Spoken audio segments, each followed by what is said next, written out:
Hey guys, welcome back. Today we're going to be doing how to do this particle trail on a curve. It's going to be really helpful for doing particle effects like snow or whatever you want to do. For this example, I'll be using like flower petals. I think it'll be fun.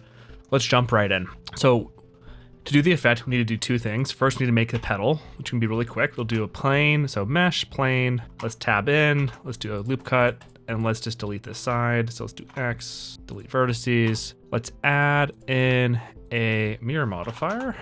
Let's turn on clipping, it's on the Y. And then we're gonna also add in a subdiv surface. And then the shape we wanna do is something maybe like this or something. You know, like this type of thing, like a tooth almost, but it's like a little like petal shape. So if we do here, edge slide it up, we added another loop cut, grab X down, grab Y, pull it in, grab X, pull it up, X up. If we just crank the subdivisions, we can have an easy shape pretty quick. And maybe actually have this part be pulled down on the Z a little bit. Grab Z down, maybe. Alt Z, X-ray mode. Let's pull this here. Grab Z down. Like a saddle shape. That seems reasonable, right? I don't know. It doesn't really matter, to be honest. Like, no one's really gonna be checking this. And it's also gonna be so small, it doesn't actually matter at all. Let's pull it up. I'm gonna call this petal.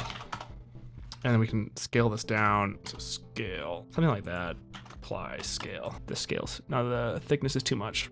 0.005.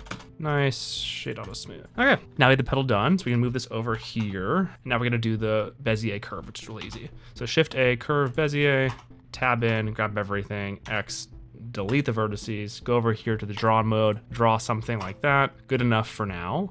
We can go into geometry nodes, do a new system. So nice, now we have a geometry node system. But basically for this, so then what we wanna do basically is scatter a bunch of points all across the curve. So let's first get a bunch of points. So we're gonna do points. Let's do like 30 for now. And then to sample across the curve, how are we gonna do that? With the sample curve node. Sampling what? This guy right here. We're gonna join in these points right here. So you have 1 point right there, right? 1 point, very cool. And then what we wanna do is have it be the position. So we're gonna be taking this and we're gonna be changing the position of them. So how do we do that? 30 points. We're gonna be doing that with a set position node. And we wanna take, what do we wanna take? This position on here. So that's kind of the main setup. So look, now we have on this factor, a point following the curve, right? That's kind of what this main thing does. But right here, it's moving all 30 points to the exact same spot. So if you want to change it up, what we got to do is a random value. If we take this on the factor, we now have for every single point a different random value along the curve. If you want to animate that, we add in a math node right here, and then it's moving through and pushing everything to the very end, but maybe we don't want it to end right there. So add another math value. Let's do a wrap, and it'll be going from 0 to, I guess it's 1 to 0, my bad. 1 to 0. Now I move this through, it will wrap and repeat these points forever. This is cool for one curve, but maybe we want to have it kind of like explode out, right? Like kind of have it be a collection of points going kind of everywhere. So how can we do that? We can do that through offsetting these points more. So this number of points right here is how many points we have on the curve. And it's going into this general offset, which is looking reasonable, right? But we want to make sure we have it be kind of pushed out. So let's think about what we know exists on the data types of a curve. So I guess we have the tangent, which goes in this direction, the general flow of it. We also have the normal of the curve. So if we offset on the normal of the curve, we're gonna push those points out. The tangent's gonna be like following the overall flow. So we're gonna be using a vector rotate, which will take what? The tangent of the axis we care about, and it's pushing off on the normal. So then if we take a vector math, and we were to add in this right here, it's now all being popped off, right? And this will rotate it all around, which is kind of nice. And then if you were to push it, it's gonna be moving through. So the question is, how can we have it look randomized? Do another random value. Pop it in here. Let's do minus pi to pi. So now it's kind of randomizing through. If we crank the number of points, we're gonna have this amount right here, a different seed. See right here, if it's on the same seed, it's kind of like normalized right here. So it's really important to have these seeds be different. Once we pop it, it's now gonna go all the way around the circle, and it's kind of having this whole thing move through. If it's on the same seed value, it's gonna follow that kind of same homogeneous kind of random value, but by moving it through, we now have everything be randomized. So as long as those seeds are different, it's gonna work out completely fine. So this is cool. It's like a tube kind of moving through. It's have this whole cycling through, but maybe what we want to have too is it not all kind of have the same perfect kind of like normal push out. So how can we do that? We add in another random value. It's that easy. So we're going to be doing a vector math. We're going to scale this normal value right here. So we'll do scale.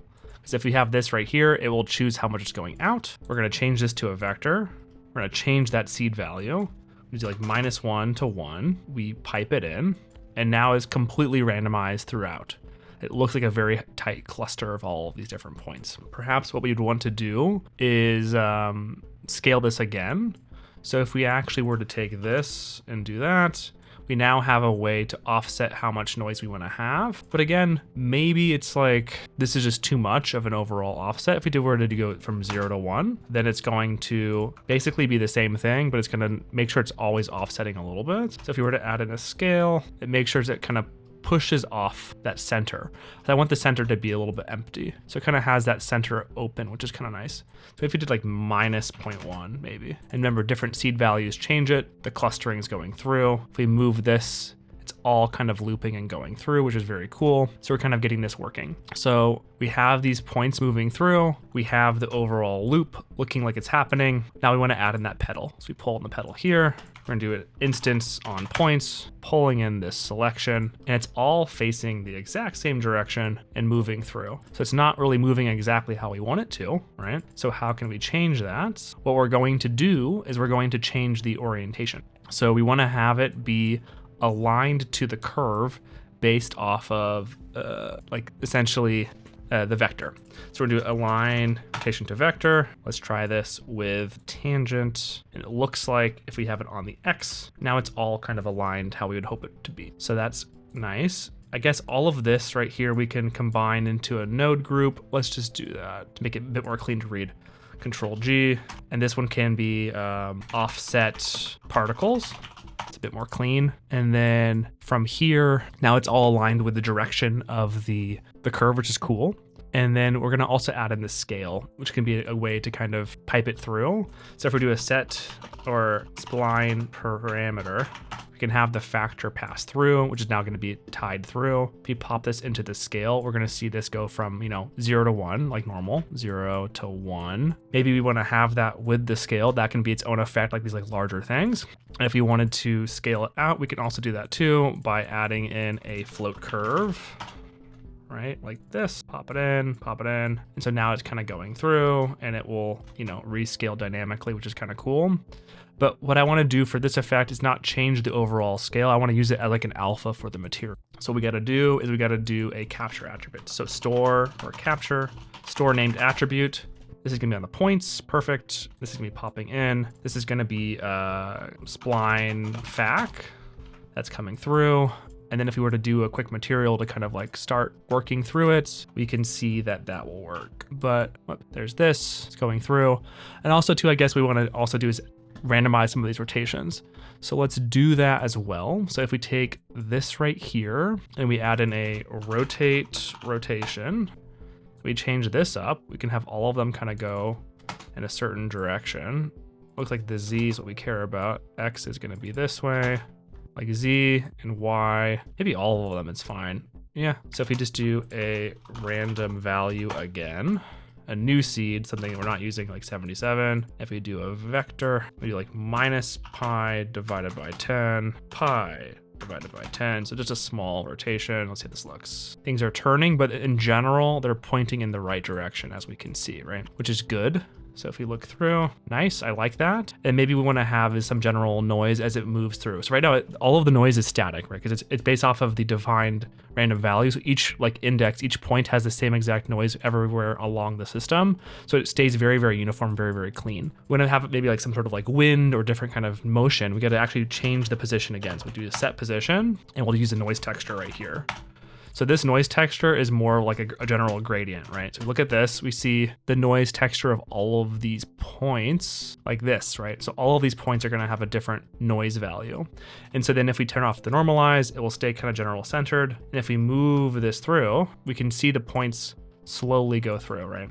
So this is too much with the add, so let's make it way smaller by adding in some math values. So let's do an add, and let's just do like a divide, and let's divide it by like 200. We pop this in, So now it's slowly moving through. It's too random, too chaotic. So if we actually lower this down to like 0.1 for the detail on the scale, and it's looking a little funky at the end because of how these points are. So if we actually were to grab this and rotate it and clean up these handlebars a little bit, it will clean it up. There we go. Just kind of cleaned up the spline I drew. Nice. There we go. That looks like it's a better end. Let's turn on cavity. Nice. And then if we have this vector right here for the position, we were to have this vector math add in here, you can actually add in some general noise of everything. Maybe you want to have it on the X or the Y. Yeah, it looks a bit better. Do scene time, combine X, Y, Z, put it just on the X, pop it in here, and we do a math, and we like multiply this by a really small number, 0.01. As this is playing, we're getting a little bit of movement. Then as this moves through, it's kind of going. So it's just not all staying exactly the same. It's always a little bit different. I think also rotation probably is what we need to do really again as well. Actually, I think what I want is them to spin. So for this rotation, I don't really care about this randomness. What I care about is them doing like a twirl, essentially going through and like twirling out. So to do the twirl, we can go back here, I think, and actually add it in. So actually I think it's gonna be back here. And I want to spin this on, what is it? Yes, the X-axis. Yep. So we have the randomized rotation, then we do the rotation right here. You want it on the X, so it's going to be a combine XYZ. We pipe this in, and I think if this just goes right here, we do a multiply by like tau. Nice. So it's like we can kind of see it almost like flowing and spinning. So if we go through right here, let's make it like really big so it's really obvious. If we do times 4, do pi times 20. Let's make it really big. There we go. Now it's all flipping. It's a lot of twirls. I would say it's too many twirls for me. Let's also lower the amount of points. Let's make it like 200. Cool. This is now more legible for me as well. Okay, so let's just do tau times 4. So this is looking pretty cool. We're seeing a nice kind of transition as it's kind of flying and rotating through. Some of these points are too close. So if we do a merge by distance right here, merge by distance, after we move them to like 0.1, it's now moving through, which is good. So it solves that. But as we look through it, see things are kind of flickering back and forth, right? Like here and here. So let's look at this. Because all of the different random values are based off of the index. And as we merge them, we're changing the number of indexes, right? So if we go back here, as we're making the points, we can actually hash that. So we're gonna do a set ID, and we're gonna do a hash value, plug this in, and then we're doing the index, and we pop this in right here. So now, essentially what we're doing is we're setting the ID of all of the indices before anything's being changed. They all now have a unique value no matter what. So as we move this through, we're no longer getting that like flickering effect. So now it's looking a lot better. Again, this is a little too close, maybe like 0.2. Nice, it's a lot better. I like that a lot. So we're now having everything kind of move through. It's staying more consistent. Yep, we're not seeing anything kind of flicker in and out. I guess right there, it's flickering. So some of them are kind of disappearing, which is fine, but it's not impacting the overall random motion. So it's like, I would say much more reasonable. Nice, I think actually I'm gonna leave off the merge by distance. It's fine, I just don't, like even though it's not changing the overall like motion of the particles with the hashing, it is making some of them flicker. I would need to adjust where I'm doing the set position and then kind of have it go through, which I guess I can do really quick. I don't feel like doing it. What if I do this actually? Actually, this might work right here. If I just do both. Nice, that fixes it actually. Okay, yeah, this works. Nice. Actually, this is what works for fixing the merge by distance. So we actually have to do the set position twice. So the first one basically is just choosing which frame we're gonna bake it on. It will do the same randomization for both of them, but then we're getting a split of points, right? So if we look at this, we have this split of points, then we're doing this to kind of cut it out. Because the reality is it's doing a snapshot of like our distribution of points are here with the baking, and then we can have that be the same points being deleted every time, because we have this kind of choose what's going to be the merge by distance, right? So that's going to be clean that up. Then we did the same exact set position again with the same movement, so that way we still have that same particle flow along the trail. But what's nice is since it's like doing that one snapshot, it will kind of like clean up the overall merge by distance. It's not going to be dynamic because it's based off of this static shot right here, but at least it will clean it up enough. And so if we want to make any sort of changes, like let's say increase the particle count to like 500, we have to rebake it, and then it will still kind of like get a new live split, which is kind of a cool way of doing it.